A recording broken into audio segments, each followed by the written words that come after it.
Welcome back to national academy NIOS SSLC social സയൻസിലെ 16ാമത്തെ അധ്യായമായിട്ടുള്ള fundamental rights and fundamental duties എന്നുള്ള അധ്യായമാണ് നമുക്ക് ഇന്നൊരു വീഡിയോയിൽ പറയാനുള്ളത് അല്ലെ.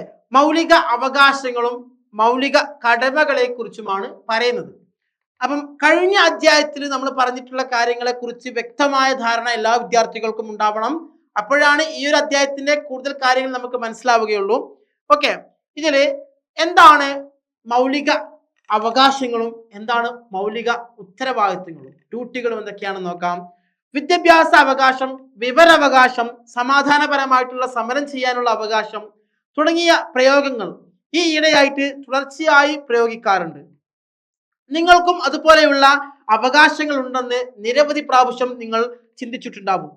അതോടൊപ്പം തന്നെ നിങ്ങൾക്ക് മറ്റു വ്യക്തികളോടും സമൂഹത്തോടും രാഷ്ട്രത്തോടും എല്ലാ മനുഷ്യരോടും ഏതാനും കടമകൾ നിർവഹിക്കാനുണ്ടെന്ന് ആരെങ്കിലും ചിലപ്പോൾ നിങ്ങളുടെ അധ്യാപകൻ തന്നെ പറഞ്ഞിട്ടുണ്ടാവാം.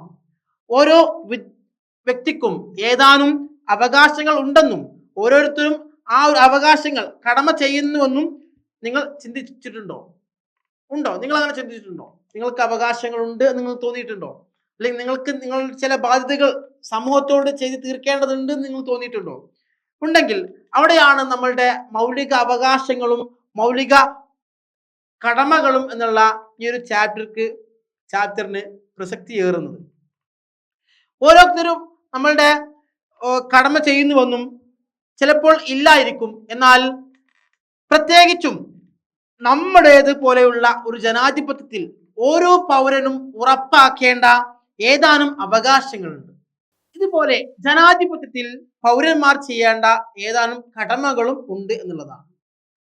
ഇതിലെ ഇന്ത്യൻ ഭരണഘടന ഇന്ത്യയിലെ പൗരന്മാർക്ക് ഏതാനും അവകാശങ്ങൾ നൽകുന്നുണ്ട്. അവയെ മൗലിക അവകാശങ്ങൾ എന്നാണ് പറയുക.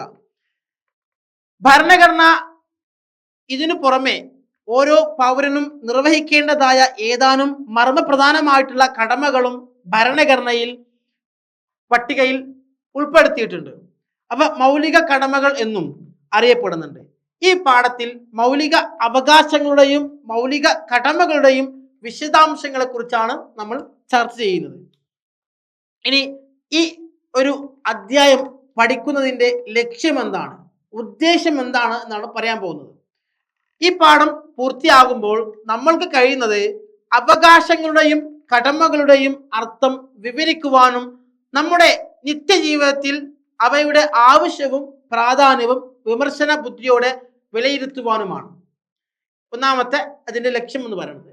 രണ്ടാമതായിട്ട് ഭരണഘടനയിൽ നൽകിയിട്ടുള്ള മൗലിക അവകാശങ്ങളുടെ പ്രാധാന്യം വിലയിരുത്തുവാനും അവയുടെ നിയന്ത്രണങ്ങൾ ഒഴിവാക്കുവാനും അത് അപഗ്രഥിച്ച് പഠിക്കുവാനും കൂടിയാണ്. മൂന്നാമതായിട്ട് സമീപകാലത്ത് അവയോട് ചേർത്തിരിക്കുന്ന വിദ്യാഭ്യാസ അവകാശത്തിന്റെ പരിണത ഫലങ്ങൾ എന്തൊക്കെയാണെന്ന് പറയുന്നുണ്ട്. ഇത്രയും കാര്യങ്ങൾക്ക് വേണ്ടിയാണ് നമ്മൾ ഈ ഒരു അധ്യായം പഠിക്കുന്നത്. ഇനി അവകാശങ്ങളും കടമകളും അതിന്റെ അർത്ഥവും പ്രാധാന്യത്തെ കുറിച്ചൊക്കെയാണ് പറയുന്നത്. അവകാശങ്ങൾ എന്ന് നമ്മൾ പലപ്പോഴും കേൾക്കാറുണ്ട്. അവകാശം എന്ന പദത്തിന്റെ അർത്ഥം എന്താണെന്ന് നിങ്ങൾക്കറിയാമോ? നിങ്ങൾക്കറിയോ? എന്നാൽ ആളുകളുടെ പരസ്പര പ്രവർത്തനങ്ങളിലെ നിയമങ്ങളാണ് അവകാശം എന്ന് പറയുന്നത്.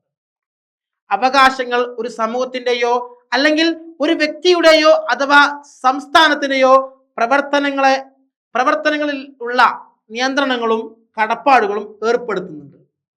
ഓക്കെ, ഉദാഹരണമായിട്ട് ഒരാൾക്ക് ജീവിക്കാനുള്ള അവകാശം ഉണ്ടെങ്കിൽ അത് അർത്ഥമാക്കുന്നത് മറ്റൊരാൾക്ക് അയാളെ വധിക്കുവാനുള്ള സ്വാതന്ത്ര്യം ഇല്ല എന്നുള്ളതാണ്. ഒരാൾക്ക് ജീവിക്കുവാനുള്ള അവകാശമുണ്ടെങ്കിൽ ഒരാൾക്കും മറ്റൊരു വ്യക്തിയെ വധിക്കുവാനുള്ള അവകാശം ഇല്ല എന്നുള്ളതാണ്. ഓക്കെ, അങ്ങനെ ഒരുപാട് കാര്യങ്ങൾ അവകാശങ്ങളെ കുറിച്ചൊക്കെ, ജീവിക്കുവാനുള്ള അവകാശം, അതുപോലെ തന്നെ വിദ്യാഭ്യാസത്തിനുള്ള അവകാശം, വോട്ട് ചെയ്യാനുള്ള അവകാശം, സ്വന്തം ആവശ്യങ്ങൾക്ക് വേണ്ടി സമരം ചെയ്യാനുള്ള അവകാശം, എല്ലാ അവകാശങ്ങളും ഇന്ത്യയിലെ പൗരന്മാർക്ക് ഭരണഘടന വകവെച്ച് നൽകുന്നുണ്ട് എന്നുള്ളതാണ്. ഓക്കെ, അങ്ങനെ ഒരുപാട് കാര്യങ്ങളെ കുറിച്ച് ഈ ഒരു അധ്യായത്തിൽ പറയുന്നുണ്ട്. ഇനി പ്രധാനപ്പെട്ടിട്ടുള്ള ക്വസ്റ്റ്യൻസുകളെ കുറിച്ചാണ് പറയുന്നത്.